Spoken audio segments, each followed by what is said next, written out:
prima di andare a Brindisi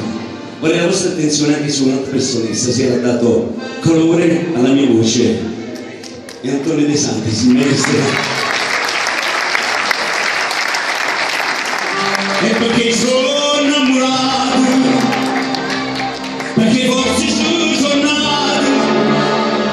e per il giorno è bella la città, e poi ci credo, come è bella la città, e poi ci credo, come è bella la città, e poi ci credo, come è bella la città. Come bella, la città, e poi